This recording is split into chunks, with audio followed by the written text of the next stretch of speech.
तो मेरे चैनल में आप लोगों का स्वागत है और आज है संडे और कल के लिए हम एनालिसिस करेंगे। बेहतर तरीके से देखेंगे और समझेंगे कि अगला मूव कैसे हम प्रिपेयर कर सकते हैं। हम प्रेडिक्शन नहीं करते। इस बात को ध्यान में रखना।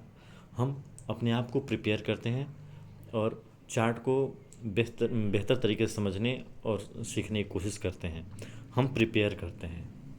हर दिन एक नया लर्निंग है हमारे लिए। जिस हफ्ते में 5 दिन मार्केट ओपन रहता है, हम अपने आप को लर्न करते हैं, प्रिपेयर करते हैं, ठीक है, डेली बेसिस पे। तो इस बात को याद रखना, हम प्रिडिक्शन नहीं करते। तो चलिए हम देखते हैं कि अगले मूव के लिए हम कैसे और क्या कर सकते हैं। तो जो 5 तारीख की मूव थी, 5 तारीख की जो मूव थी, ये यहाँ पे, ये निफ्टी का 15 मिनट का है। आप लोग देख सकते हो, ये पिछला जो अपना ये सप्लाई जोन था ना, इसको ब्रेक किया है प्राइस ने। और ब्रेक करने के बाद प्राइस ऊपर मूव करते निकल गया है, इस लेवल को टच कर दिया है। जो ये मैं आप लोगों को दिखा दूँ, ये जोन को टच कर दिया है। अब क्या कर सकता है प्राइस, इस बात। और ये भी देखना, देखो प्राइस को क्या है ना कि चारों तरफ से देखना चाहिए, पूरी डिस्क्राइब करके बेहतर तरीके से जूम आउट जूम इन करके देखना चाहिए। प्राइस ने काफ़ी दिनों तक इस लेवल पे रुका था। आप लोग ध्यान से देखो, प्राइस काफ़ी दिनों तक इस लेवल पे साइडवेज होकर रुका था 15 मिनट के रेंज में, ठीक है। तो उसके बाद जब इसने ब्रेक किया है ना, तो अपना मूव ऊपर की तरफ किया है और इसी जिस लेवल को ब्रेक किया है ना, उसी पे जाके रुका हुआ है प्राइस आज, अभी फ़िलहाल में, ठीक है। तो अब हमको क्या करना है, इसको देख लेते हैं, समझ लेते हैं। इसको पहले मैं क्लियर कर देता हूँ। देखो प्राइस किस किस तरीके से मूव कर सकता है। प्राइस जब तक इस लेवल को ब्रेक नहीं करेगा और ऊपर इस लेवल को ब्रेक नहीं करेगा, प्राइस में कोई अपर साइड की मूवमेंट नहीं हो सकती, ठीक है। दूसरा, प्राइस में ब्रेक करने का मतलब ये नहीं कि ब्रेक कर दिया तुम हो गया सब कुछ। ब्रेक करने के बाद प्राइस इस लेवल को रिस्पेक्ट करे, ठीक है। ऐसा नहीं कि प्राइस नीचे आया और नीचे आके प्राइस सेक्शन नीचे की तरफ बना दे, तो ये प्राइस ऊपर नहीं जा पाएगा, प्राइस में स्ट्रेंथ नहीं रहेगी, ठीक है। तो प्राइस जब ऊपर ब्रेक करके इस तरह का पैटर्न बनाएगा ना, तब हम कहेंगे कि प्राइस ऊपर की तरफ मूव कर रहा है, प्राइस में बायर स्ट्रांग है, ठीक है। दूसरा, प्राइस जब तक इस लेवल को ब्रेक नहीं करेगा, प्राइस नीचे नहीं जाएगा। तो प्राइस में जब तक ये प्राइस कितने दिन भी रुक के ये प्राइस ऊपर की तरफ मूव कर सकता है, कितना दिन इस रेंज में रुक के प्राइस नीचे मूव कर सकता है। तो इसके लिए हम तैयार रहेंगे, ठीक है। प्राइस अगर इस लेवल को ब्रेक करता है, ब्रेक करने के बाद काफ़ी तेज सेलिंग आ सकती है यहाँ पे, इस बात को ध्यान में रखना, ठीक है। अगर इस रेंज में रुकता है तो काफ़ी तेज भागेगा। दूसरा, इस ब्रेक करने के बाद प्राइस जब एक्शन बनाएगा तो हम नीचे की तरफ सोच सकते हैं। अभी फ़िलहाल प्राइस बुलिश है 15 मिनट के हिसाब से, ठीक है। तो हम कैसे कैसे क्या क्या कर सकते हैं प्राइस को देखते हुए, उसको देख लेते हैं और समझ लेते हैं। देखो जब प्राइस अगर न्यूट्रल ओपन होता है यहाँ पे, ठीक है, क्लोजिंग यहाँ पे है उसकी, अगर प्राइस न्यूट्रल ओपन होने के बाद प्राइस ऊपर की तरफ निकलता है, निकलने के बाद प्राइस एक्शन धीरे धीरे बनाता है, तो प्राइस ऊपर की तरफ जा सकता है। इस लेवल को रिस्पेक्ट करना वैसे ज़रूरी है प्राइस को, ठीक है। प्राइस ऊपर की तरफ निकल सकता है। दूसरा, प्राइस न्यूट्रल ओपन होने के बाद प्राइस अगर नीचे आता है, नीचे आने के बाद प्राइस इस लेवल को ब्रेक करता है, तो प्राइस नीचे भी इस लेवल तक, इस जोन तक आ सकता है, ठीक है। ये दो कंडीशन हो गए प्राइस के न्यूट्रल ओपन होने के बाद। अब न्यूट्रल ओपन होने का मतलब ये नहीं कि मतलब इस लेवल पे भी ओपन हो सकता है प्राइस, इस जोन के अंदर कहीं भी ओपन होने के बाद ऐसा कुछ रिएक्शन दिखाता है, तो प्राइस की साइकोलॉजी ऐसी होगी, मैं ये आपको बता रहा हूँ, न्यूट्रल ओपन होने के बाद।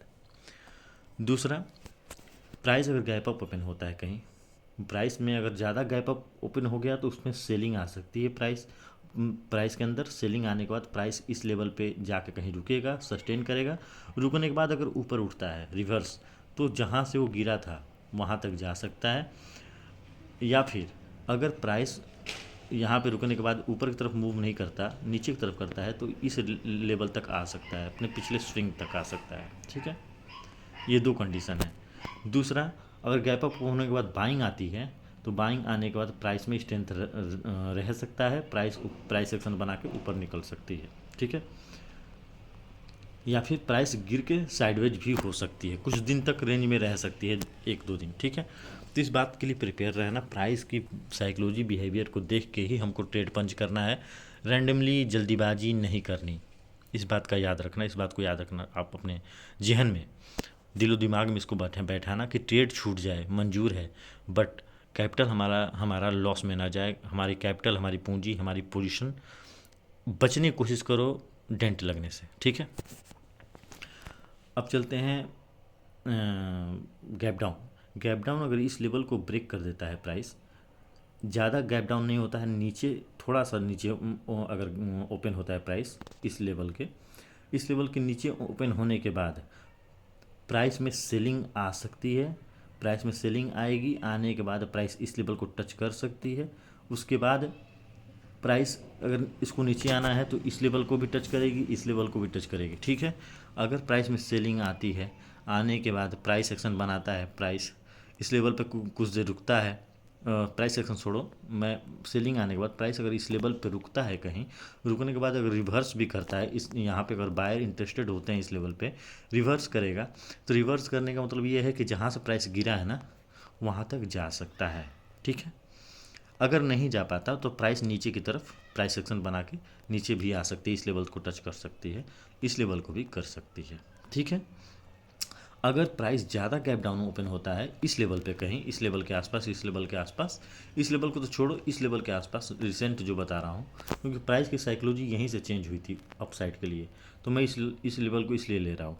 अगर इस लेवल पे प्राइस ओपन होता है तो बाइंग आ सकती है, ठीक है, बाइंग आ सकती है। बाइंग आने के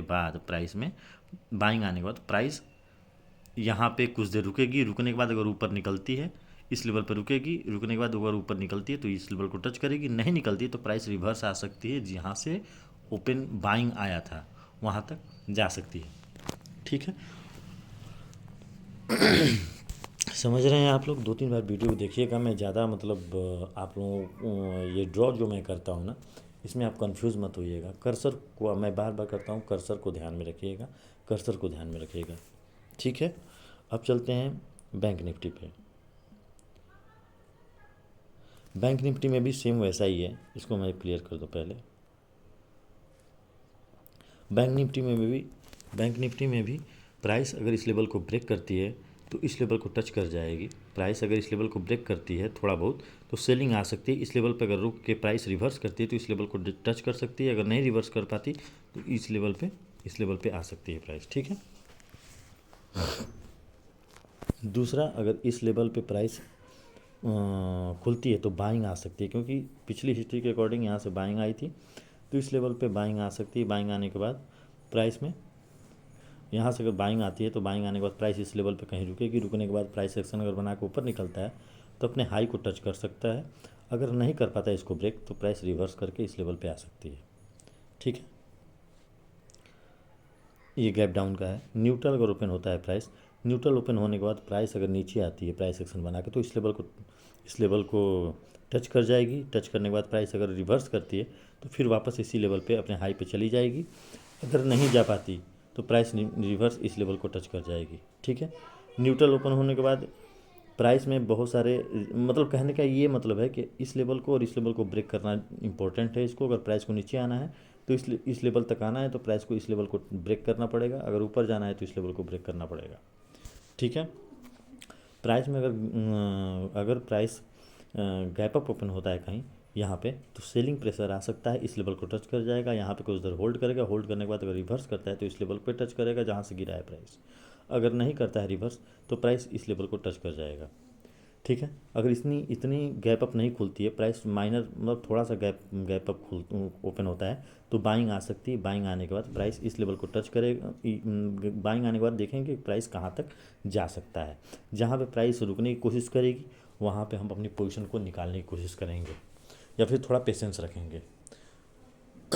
थीटा डी का से जहाँ भी मार्केट साइडवेज होती है, एक मूव देने के बाद बैंक निफ्टी साइडवेज होती है, थोड़ी देर रुकती है, मतलब रुकने का मतलब ये है कि आप इसको समझने की ज़रूरत है किसी दिन इस पे टॉपिक बनाऊँ, इस टॉपिक पे वीडियो बनाऊँगा।